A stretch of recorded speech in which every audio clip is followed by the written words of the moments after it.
নমস্কার বন্ধুরা, আমি অরূপ সাহা, সাহা অধ্যয়নালয়ের পক্ষ থেকে সবাইকে স্বাগতম।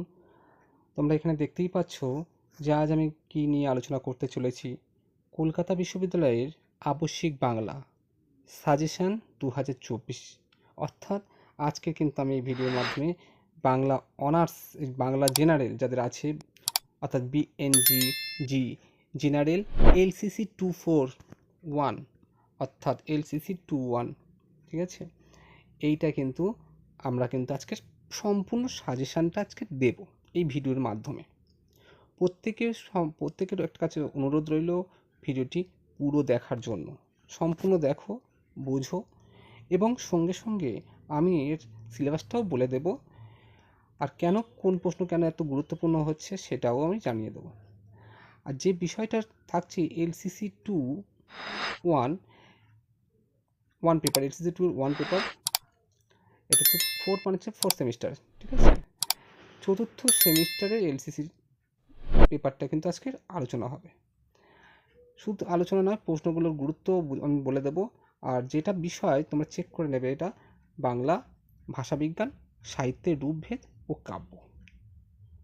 আর তার আগে সম্পূর্ণ সাজেশনটা পাওয়ার আগে অবশ্যই ভিডিওতে একটি লাইক ও শেয়ার করো, বন্ধুদের সঙ্গে প্রচুর শেয়ার করো, যাতে প্রত্যেকের কাছে এই ভিডিওটি পৌঁছে যায়। সাজেশান খুব গুরুত্বপূর্ণ এবং আশা করি তোমরা কিন্তু 100% তোমরা কমন পেয়ে যাবে এই প্রশ্নগুলি যদি ঠিকঠাকভাবে তোমরা এখন থেকে যদি প্রস্তুতি শুরু করে দাও। চলো আর দেরি করবো না, আজকের কলকাতা বিশ্ববিদ্যালয়ে বিএ জেনারেল 4 সেমিস্টারের বাংলা এলসিসি 2 পেপারটি নিয়ে আজকে আলোচনা করা হোক। সম্পূর্ণ সাজেশনটা দেখো। প্রথম মডিউলে আমি আজকের প্রথম ঢুকবো। আর এই মডিউলের যে সিলেবাস আছে, সিলেবাসটা আগে জেনে রাখার দরকার। 3টে ভাগ রয়েছে: বাংলা ভাষা শব্দ ভাণ্ডার, আর বাংলা শব্দার্থ পরিবর্তনের ধারা, বাংলা ধ্বনি পরিবর্তনের রীতি ও প্রকৃতি, এগুলো রয়েছে।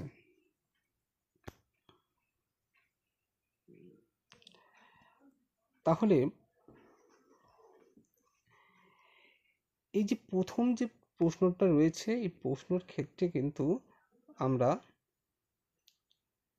যে সাজেস্টিভ করেছি, যে সাজেশনগুলো 2024 জন্য বাছা হয়েছে, সেগুলো একটু ভালো করে দেখো। তার আগে বলে রাখি, প্রথম মডিউলে 3টে যে ধাপ রয়েছে, 3টে ধাপ থেকে কিন্তু শব্দার্থ পরিবর্তন থেকে পরপর 3 বছর প্রশ্ন এসেছে। শব্দার্থ পরিবর্তন থেকে পরপর 3 বছর, 2021 এসেছে, 22 এসেছে, আবার 23-এও এসেছে। শব্দ ভাণ্ডার থেকে প্রশ্ন এসেছে। সুতরাং আমরা অনুমান করতে পারি যে 24-ও শব্দ ভাণ্ডার থেকে একটা না একটা প্রশ্ন আসবে। তাই প্রত্যেককে বলবো শব্দ ভাণ্ডারটা কিন্তু খুব ভালো করে করে রাখতে। চলো, আর হচ্ছে প্রত্যেকটা বছর কিন্তু এই শব্দার্থ পরিবর্তন থেকে প্রশ্ন এসছে। 2021-এ, 22-এ এবং 23-এ শব্দ ভাণ্ডার থেকে প্রশ্ন এসছে। সেই শব্দ ভাণ্ডার থেকে একটা প্রশ্ন রেখেছি আমি, তোমরা দেখো। যে প্রথম যে প্রশ্নটা রেখেছি, সেই প্রথম প্রশ্ন হচ্ছে, ভাষাবিজ্ঞানীরা বাংলা শব্দার্থ পরিবর্তনের ধারাগুলিকে কয় ভাগে ভাগ করেছেন? শব্দার্থ পরিবর্তনের যে কোনো দুটি ধারা সম্পর্কে উদাহরণ সহ আলোচনা করো। আর একটা বিষয় আমি প্রত্যেককে বলতে চাই, আমার একটা টেলিগ্রাম চ্যানেল আছে। যে প্রশ্নগুলোর উত্তর তোমাদের সমস্যা হবে তোমরা বলবে, আমি টেলিগ্রামে কিন্তু সেই প্রশ্নের উত্তরগুলো আপলোড করছি। তবে চ্যানেলটি নতুন, তোমরা জয়েন করো। সেখানে কিন্তু আমি চতুর্থ সেমিস্টারে কিন্তু সমস্ত কিছু আপলোড করে দেব, উত্তরগুলো যদি কারোর প্রয়োজন হয়। এবং তোমরা দেখতেই পাবে অনেক উত্তর আমি আপলোড করে দিয়েছি অলরেডি, ঠিক আছে। সেখান থেকে তোমরা পিডিএফ কিন্তু ডাউনলোড করতে পারবে। চলো, প্রথম যে প্রশ্নটা তো রইল, সেটা হলো ভাষাবিজ্ঞানের বাংলা শব্দার্থ পরিবর্তন ধারাগুলিকে কয় ভাগে ভাগ করেছেন এবং শব্দার্থ পরিবর্তন যে কোনো দুটি ধারা সম্পর্কে আলোচনা করো। এবার এখানে আরেকটা জিনিস অনেক সময় আসতে পারে, কারণটাও শব্দার্থ পরিবর্তনের কারণটাও পরীক্ষার সময় চলে আসে, সুতরাং এটাও দেখতে পারো। দ্বিতীয় প্রশ্ন রেখেছি শব্দ ভাণ্ডার থেকে। একটু আগে বললাম যে শব্দ ভাণ্ডার থেকে একটা না একটা প্রশ্ন থাকবে, তাই আমি দ্বিতীয় প্রশ্ন কিন্তু শব্দ ভাণ্ডার থেকেই রেখেছি। যে প্রশ্নটা রাখা হয়েছে সেটা কি, তদ্ভব শব্দকে কয়টি শ্রেণীতে ভাগ করা যায় ও কী কী, এই শ্রেণীর শব্দরাজি সম্পর্কে আলোচনা করো। তাহলে আমাকে তদ্ভব শব্দ, তৎসম শব্দ, অর্ধ তৎসম শব্দ সম্পর্কে, এই তিনটে সম্পর্কে কিন্তু তোমাদেরকে ভালো করে জেনে রাখতে হবে। কারণ এখানে তো বড় প্রশ্ন না এলেও শর্ট প্রশ্ন কিন্তু আসতেই পারে। তৎসম শব্দ, হ্যাঁ, অর্ধ তৎসম শব্দ থেকে ও সংক্ষিপ্ত প্রশ্ন 5 নম্বর প্রশ্ন থাকতেই পারে। তাই এই পুরোটাই করে রাখা, শব্দভাণ্ডারটা করে রাখা ভালো। শব্দভাণ্ডার থেকে প্রশ্ন থাকবেই থাকবে, সেটা বড় প্রশ্ন হোক বা 5 নম্বর প্রশ্ন হোক, থাকবেই। অন্তত কিছু না হোক 15 নম্বর থাকে এখান থেকে প্রশ্ন। এবারে যে প্রশ্নটা রেখেছি সেটা কিন্তু আমি ট্রিপল স্টার দিয়েছি, দেখতেই পাচ্ছ তোমরা। ধ্বনি পরিবর্তনের ধারাগুলি সংক্ষেপে আলোচনা করো। আগে শব্দার্থ পরিবর্তনের ধারা, এখানে কিন্তু ধ্বনি পরিবর্তনের ধারাগুলি সংক্ষেপে আলোচনা করো। ধ্বনি পরিবর্তনের ধারাটা অনেক বড়, ঠিক আছে, সুতরাং সেখান থেকেই প্রশ্নটা দেওয়া হয়েছে। আর এই ধ্বনি পরিবর্তনের ধারাটা যদি কেউ কমপ্লিট করতে পারো তাহলে তার 5 নম্বর প্রশ্নগুলো সবই তার জানা আসবে। এরপরে একটা প্রশ্ন রেখেছি, এটা খুব একটা বেশি গুরুত্ব না হলেও মোটামুটি ইম্পর্টেন্ট প্রশ্ন আছে। প্রাচীন ভারতে আর্য ভাষা বলতে কী বোঝো, এর ভাষাতাত্ত্বিক বৈশিষ্ট্য আলোচনা করো। ভাষাতাত্ত্বিক মানে হচ্ছে তার দুটো রূপ আছে, একটা হচ্ছে রূপতত্ত্ব, একটা ধ্বনিতত্ত্ব, দুটোই কিন্তু লিখতে হবে। আর এই প্রশ্নটা কিন্তু স্টার প্রশ্ন, এটা আমার মতন এটার গুরুত্ব অনেক বেশি। স্বরধ্বনির অবস্থান ও উচ্চারণ অনুযায়ী শ্রেণীবিভাগ আলোচনা করো। অর্থাৎ স্বরধ্বনির বর্গীকরণ করতে বলা হচ্ছে। স্বরধ্বনির অবস্থান ও উচ্চারণ অনুযায়ী শ্রেণীবিভাগ আলোচনা করো, অর্থাৎ এটা অবশ্যই স্বরধ্বনির বর্গীকরণ। এবার দেখবে প্রথম মডেল থেকে 5 নম্বরের প্রশ্ন আমি কিছু রেখেছি। একদম দুটো প্রশ্ন থাকবে, 5 নম্বরের দুটো প্রশ্ন থাকবে, একটা করতে হবে। দুটোই কিন্তু উদাহরণসহ সংজ্ঞা থাকবে, ভালো করে বুঝে নাও, উদাহরণসহ সংজ্ঞা থাকবে। আর এখান থেকে একটা 5 নম্বরের টিকা থাকবে, টিকাও এখান থেকেই কোনো না কোনো প্রশ্নটা পড়বে। সুতরাং এখান থেকে কিন্তু আমরা দুটো প্রশ্ন কিন্তু পাবো অবশ্যই, এটা কিন্তু মাথায় রাখতে হবে। একটা 5 নম্বরের প্রশ্ন আর একটা হচ্ছে টিকাধর্মী 5 নম্বর প্রশ্ন, ঠিক আছে। একটা ব্যাখ্যাধর্মী 5 নম্বর, একটা টিকাধর্মী 5 নম্বর থাকবে। সুতরাং ব্যাখ্যাধর্মী যেটা থাকবে সেটা হচ্ছে উদাহরণসহ সংজ্ঞা লেখো। উদাহরণসহ সংজ্ঞা মাথায় ভালো করে ঢুকে নাও, যে উদাহরণসহ সংজ্ঞা একটা থাকবে। আমি এখানে কিছু প্রশ্ন দিয়েছি, অপিনিহিত খুব গুরুত্বপূর্ণ, এবছরের জন্য খুব গুরুত্বপূর্ণ। জোর কলম শব্দ, লোকনিরক্তি, বর্ণ বিপর্যয় একটা ধাপ। দ্বিতীয় ধাপে আছে তদ্ভব শব্দ, আগন্তুক শব্দ আর তৎসম শব্দ।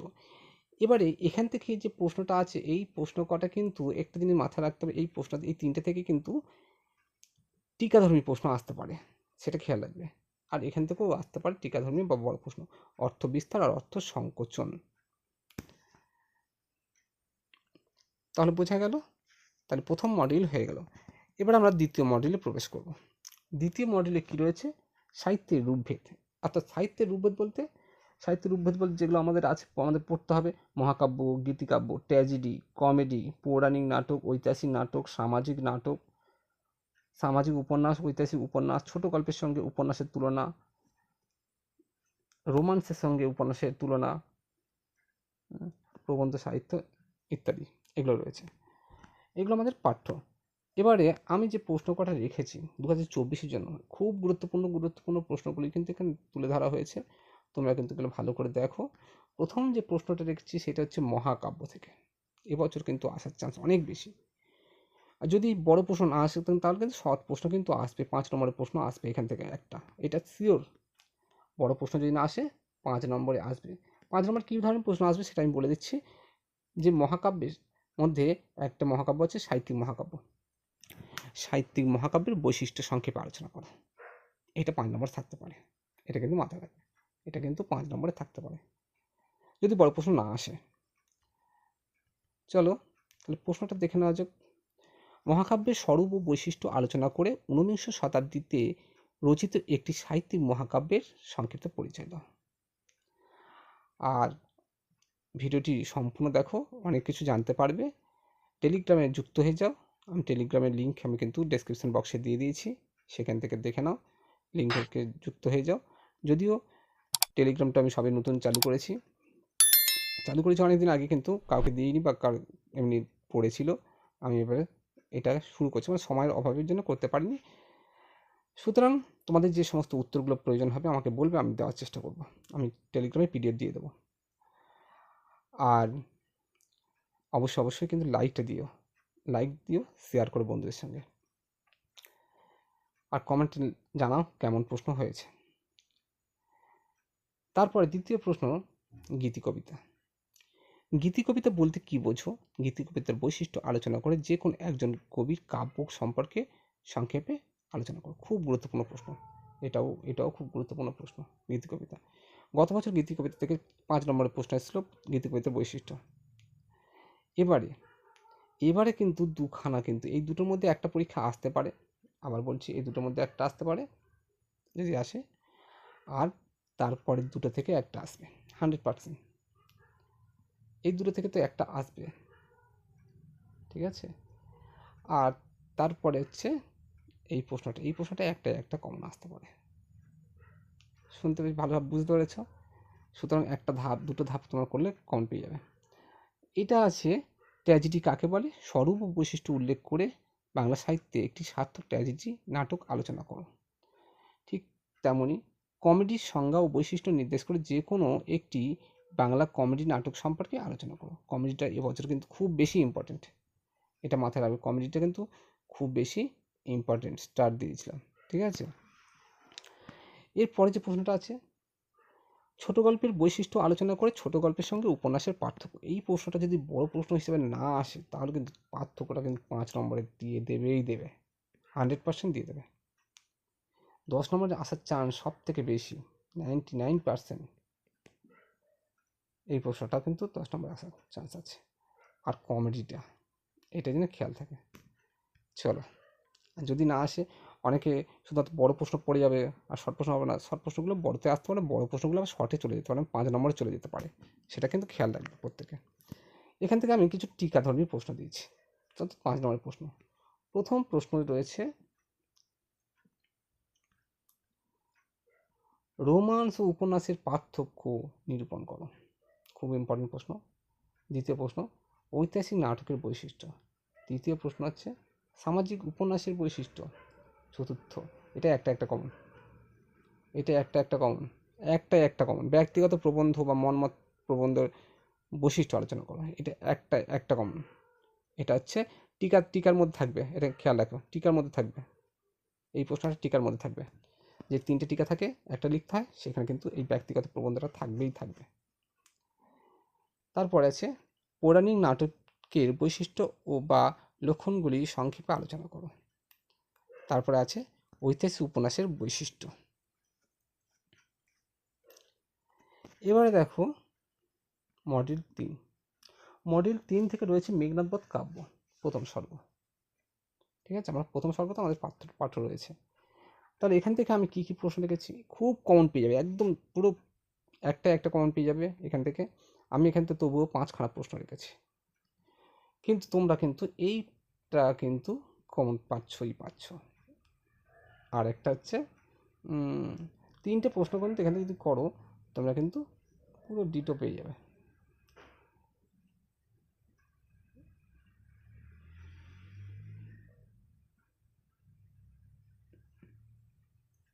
চলো এবার দেখে না যাক প্রশ্নগুলো। প্রথম প্রশ্ন, মেঘনাদ বধ কাব্যের প্রথম স্বর্গে ইন্দ্রজিৎ চরিত্রের যে বৈশিষ্ট্য ফুটে উঠেছে তা আলোচনা করো। তারপরে প্রশ্ন, মেঘনাদ বধ কাব্য এর প্রথম স্বর্গে রাবণের সাজসজ্জার যে পরিচয় পাওয়া যায় তা আলোচনা করো। এটা কিন্তু পরীক্ষায় আসতে পারে। মেঘনাদ বধ কাব্যের প্রথম স্বর্গে শোকাকুল চিত্তাঙ্গদার চরিত্র কবি চিত্রিত করেছেন তার নিজের ভাষায় পরিস্ফুট করো। এটাও পরীক্ষায় আসতে পারে। এইটা কিন্তু খুব ইম্পর্টেন্ট। মেঘনাদ বধ কাব্যের প্রথম স্বর্গে মধুসূদন রাবণের রাজসভার যে বর্ণনা দিয়েছেন তা নিজের ভাষায় বিবৃত করো। এর মধ্য দিয়ে রাবণের যে পিতৃসত্তা ও রাজসত্তার পরিচয় প্রকাশিত হয়েছে তা আলোচনা করো। আর তারপরে যে প্রশ্নটা রয়েছে, এটা পরীক্ষার সময় কিন্তু খুব বেশি গুরুত্বপূর্ণ, এটা মাথায় রাখবে। মেঘনাদ বধ কাব্যের প্রথম স্বর্গে বর্ণিত বারুণী, মুরলা ও রমা উপাখ্যানের প্রাসঙ্গিকতা আলোচনা করো বা বিচার করো। এটা কিন্তু অবশ্যই কিন্তু ভালো করে যাবে। এবারে 5 নম্বর প্রশ্ন। 5 নম্বরের প্রশ্ন কিন্তু টিকা ধর্মী এরকম লাইন তুলে দেবে, দিয়ে তাৎপর্য ব্যাখ্যা করতে বলবে। যারা হচ্ছে এই ধরনের প্রশ্নগুলো যারা হচ্ছে ভালো করে টেক্সটটা পড়ে রাখবে তারা কিন্তু পারবে। এখানে কিন্তু এমন ধরনের প্রশ্ন দেবে এবং বলবে কি আলোচ্য অংশটির তাৎপর্য ব্যাখ্যা করো বা তাৎপর্য বিশ্লেষণ করো বা বিচার করো, যাই বলবে। আমি এখানে কিছু কিছু দিয়েছি, দেখো। এখানে সবাই বসে রক্ষ কুলপতি, বাক্যহীন পুত্র শোকে। তারপরে আছে হায় বিধি বাম মমপতি, কে কবে শুনেছ লোক মরি পুণ্য বাঁচে। এটা কিন্তু খুব ইম্পর্টেন্ট প্রশ্ন, এটা স্টার। হায় নাথ নিজের কর্ম ফলে মজালে রাক্ষস কুলে মজিলা আপনি, এটাও খুব ইম্পর্টেন্ট প্রশ্ন। তারপরে কি সুন্দর মালা আজি পরিয়াছ গলে প্রচেত হাধিক ওহে জলদলপতি, নাদিলা করবুর দল হেরি বীর বরে মহাগর্বে। 6 নম্বরে কেমনে বধিব প্রাণ তোমার বিরহে এ অভাগী। 7 নম্বরের দুটো প্রশ্ন রয়েছে, গাইবই মা বীর রসে ভাসি মহাগীত, এটাও খুব ইম্পর্টেন্ট প্রশ্ন, খুব গুরুত্বপূর্ণ প্রশ্ন এটা। আর শেষ যে প্রশ্নটা রয়েছে, শেষ না আরও দুটো আছে, সেটা হচ্ছে মেঘনাদবধ কাব্যের প্রথম স্বর্গে সরস্বতী বন্দনার পর কবি মধু করি কল্পনার প্রয়োজন অনুভব করলেন কেন? মধু করি কল্পনার প্রয়োজন অনুভব করলেন কেন, সংক্ষেপে লেখো। আর তারপর লাস্ট প্রশ্ন আছে, মেঘনাদবধ কাব্যের প্রথম স্বর্গে বর্ণিত মেঘনাদের প্রমোদ উদ্যানের সংক্ষিপ্ত পরিচয় দাও। এটা বানানটা ভুল আছে, প্রমোদ উদ্যানের সংক্ষিপ্ত পরিচয় দাও।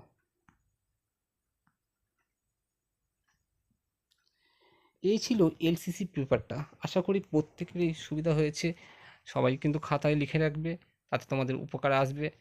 আর অবশ্যই লাইকটা দিয়ে দিও, বন্ধুদের সঙ্গে শেয়ার করো, তাহলে প্রত্যেকের কাছে কিন্তু এই ভিডিওটি পৌঁছে যাবে, তাদের উপকারে আসবে। আর যদি এর উত্তরপত্র কিছু পেতে চাও তাহলে টেলিগ্রামে যুক্ত হয়ে যাও। সাহা অধ্যয়নালয় নামেই টেলিগ্রামটা রয়েছে, সেখানে যুক্ত হয়ে যাও, কিংবা আমি ডেসক্রিপশন বক্সে লিঙ্ক দিয়ে দিয়েছি, সেখান থেকে কিন্তু দেখে তোমরা যুক্ত হয়ে যাও।